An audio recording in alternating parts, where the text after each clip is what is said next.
Ya ha surgido aquí, fuera de cámara, y un camarógrafo externó la preocupación en esa conflictiva relación de las adolescentes con los padres. A veces dice la psicología evolutiva que se produce un conflicto normal, Sí, padre-hijo, como todo, claro. que va a ser superado. Pero cuando el hijo entiende que el padre le ha faltado, que es una falta seria, una falta tan seria que le atormenta la vida y hasta lo desgracia, entiende en esos escenarios. Sí, fíjate, hay conflictos y conflictos, ¿verdad? Primeramente yo quiero felicitar aquí a tus camarógrafos que ninguno fuma. Sí, Son sí. dos muchachos jóvenes, sinceramente, y ninguno de los dos fuma. Uno de ellos trajo a colisión, por ejemplo, que como un hijo perdona a un padre alcohólico, Sí, que el padre que el padre es alcohólico. Ese es un caso bien fácil de resolver en ese conflicto, porque en ese caso hay que trabajar con el hijo más que con el papá, y enseñarle al hijo que su papá es alcohólico por una razón.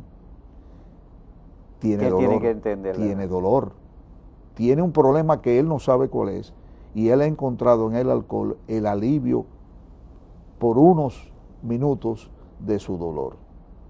Cuando el hijo entiende de que su papá o su mamá ha tenido tal actitud y que en realidad los comienza a ver como personas enfermas, ¿verdad? Tú tienes que cambiar de alguna manera tu actitud frente a ellos, y de allí debe nacer el perdón, ¿verdad? Hay otros casos que son imperdonables. Hay otros casos que tú tienes que decir, bueno, Dios mío, haz con mi papá o con mi mamá lo que tú entiendas que debas hacer, ¿entiendes? Porque el dolor que esta persona me ha creado es tan grande que yo no puedo olvidarlo. Y ahí está el incesto, Sí, ¿entiendes? sí, Esos padres que abusan de sus hijos de una forma sexual, ¿verdad? Bueno, eso es algo terrible. O casos de personas a las que aquí está planteado recientemente un suceso escandaloso de un pastor evangélico Sí. que tenía un ministerio para Así preadolescentes y abusaba de los Sí. adolescentes, convenciéndolos de que ese era un camino para, Sí, sí, pero una cosa. perturbaba a los Claro, esos claro. casos. Bueno, ya eso es una enfermedad, ¿tú entiendes? Ya eso es un tipo cada caso hay que analizarlo en el contexto de lo que ocurre, en el contexto de lo que la persona vivió, ¿verdad? La mayoría de estas personas fueron abusadas. Ellos mismos fueron abusados sexualmente, la mayoría de ellos. Y hay una tendencia a repetir esta conducta en otra forma. Están las aberraciones sexuales de individuos enfermos que tienen problemas ya mayores, ¿tú entiendes? Y que cometen todo este tipo de acciones, ¿verdad?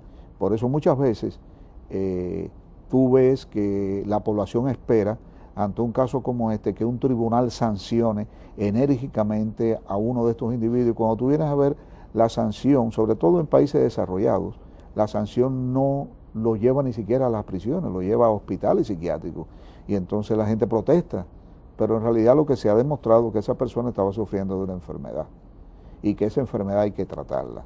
Está el caso de los violadores, Sí. ¿tú entiendes? Que lo hemos discutido en otros programas, ¿tú entiendes? Que inclusive se maneja la posibilidad de la castración química, ¿verdad? Para evitar que esas personas vuelvan otra vez a cometer esos crímenes. Está la medida que se ha tomado hace varios años en Estados Unidos de que cuando uno de estos violadores es puesto en libertad, se le debe comunicar al barrio donde va a vivir que él va a vivir ahí, Sí. porque no hay otra manera. Incluso a algunos se le prohíbe acercarse, si son pedófilos, se le prohíbe acercarse a lugares como colegios, Claro, escuelas, claro. centros deportivos. Sí, donde pero a hay- pesar de esto, Danilo, ya le están diciendo a la gente en el barrio, tenga cuidado, que el que Sí. vive en esa casa Sí. está el individuo, y usted tiene que cuidar y tiene que cuidar a sus hijos. Muchas personas dicen que esto es una violación a los derechos de las personas, pero óyeme, es muy lamentable que ese individuo venga a tu casa y te cause una Sí. situación como esa. O sea que cada caso debe ser analizado en el contexto de qué es lo que ocurre. Bueno, uno de los objetos del programa es plantear problemas de públicos. En este caso, durante los últimos años, pues habla de la necesidad de que hayan políticas definidas hacia la juventud, hacia la adolescencia, hacia las niñez, y hay ministerio de juventudes, Sí. Todas esas cosas. Sin embargo, a principio, final de año, por ejemplo, ahora recientemente se estaba comentando el problema del embarazo en adolescentes. Sí. Pero no parecen haber políticas públicas definidas para prevenir los grandes problemas que nosotros hemos estado planteando, como es el caso de pandillerismo, embarazo adolescente, suicidio infantil, temprana iniciación sexual, temprana iniciación en drogas o en delitos, muchachos jóvenes cometiendo crímenes de primer grado, todo ese tipo de asuntos. ¿Usted cree que se necesitan políticas públicas definidas y cómo podrían ser orientadas? Mira, Danilo, yo te voy a dar un ejemplo muy sencillo. Hoy en día la población está siendo aterrorizada con los asaltos, con los crímenes. Si nosotros nos sentamos a conversar, la mayoría de nosotros hemos sido víctimas de un asalto, de un robo en alguna manera, o uno de nuestros vecinos, o varios de nuestros vecinos cercanos ha sido también víctima de él. Esto quiere decir que verdaderamente está ocurriendo algo en exceso. Este es un programa que tiene una repercusión social grande, ¿verdad? ¿Cuántas personas, instituciones, como tú la quieras llamar, han venido aquí a pedirte de favor que pongas un spot precisamente para ayudar a que estas cosas no sucedan? Porque yo veo tu programa, sí, y veo los programas de este país porque me interesan, es a donde yo voy, y yo no veo esas campañas en su mayoría. No la hay. Entonces, si nosotros... Y a lo que es más, no veo la partida, a menos que estén cubierta por otra cosa, en los presupuestos públicos. No está. No hay partida, no parece haber partida. No está. Para eso. Tú oyes mucha propaganda por radio, que a veces se vuelven hasta canzonas, ¿verdad? Y muchas de ellas son efectivas, ¿verdad? Pero en realidad, cuando tú no puedes decir, aquí vinieron ya 5 personas de diferentes lugares a pedirnos que le pasen un spot porque es un aviso de alarma a la población, no estamos frente a una campaña efectiva.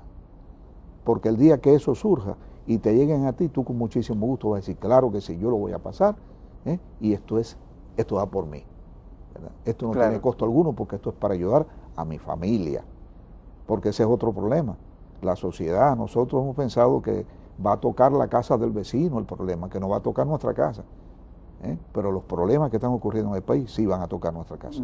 Entonces, con relación a la pregunta que me hiciste, fue con eso, creo, con lo que abrimos el programa, las campañas de prevención. Se necesita invertir verdaderamente una gran cantidad de dinero y de tiempo en la enseñanza y en la prevención. Mientras esto no ocurra, vamos a seguir siendo víctimas de todo esto y desgraciadamente estamos creando una sociedad que dentro de 30 años yo no quiero vivir. Ese profesor, pero y me preocupa más, o sea, todos somos conscientes de que se necesitan programas, pero para establecer programas se necesitan diagnósticos de las situaciones. No veo que haya interés en producir investigaciones psiquiátricas, sociológicas. No hay presupuesto, no hay presupuesto, Danilo. Eso tiene que venir de las más altas instancias. Este problema que estamos tocando hoy es un problema de todos, no es solamente un problema de gobierno, ¿verdad? Pero es el gobierno que debe tomar la iniciativa de decir, nosotros necesitamos 400 millones de pesos para hacer esto. ¿De dónde va a salir ese dinero? Bueno, son los que tienen que decir de dónde va a salir ese dinero para que todos nosotros podamos hacernos eco de una campaña tan bonita, para poder ayudar. Mientras no haya un presupuesto, tú estás viendo lo que está pasando con el 4% que están pidiendo para educación, esto y lo otro, que ha habido aquí campañas enormes cuando el presidente hubiera podido decir de entrada. Que mira, dentro de ese 4%, como es para educación supone definir vectores específicos de interés y educar en en prevenir Claro. embarazos tempranos, Claro. iniciación temprana, supone también ese vector. Investigar cuáles son los elementos, porque no se ataca un mal sin tener un diagnóstico de la Claro. situación. O sea, ¿cuáles son los elementos que inducen a la chica, a los chicos a este tipo de actividad? Claro que sí. ¿Cuáles son los elementos que inducen, por ejemplo, que aquí en este país cada día haya más muchachos vestidos de negro, muchachitas vestidos de negro, los famosos emos? Sí. ¿Qué padre viene a ti? Tú eres un sociólogo, dime por qué mi hija se viste así. ¿Tú entiendes? Hace falta presupuesto para hacer esos estudios. Doctor, gracias. Gracias Nos a falta usted. tiempo para tratar estos temas que vamos a seguir trabajando. Ojalá que Vamos a contar siempre con su colaboración. sin que el agradecemos. presupuesto, Sí. sin el presupuesto, lo hacemos por amor y por fe de que debe cambiar. Sí. A ustedes, amigos televidentes, gracias por compartir otra entrega de este programa Diálogo Integral y hasta la próxima semana.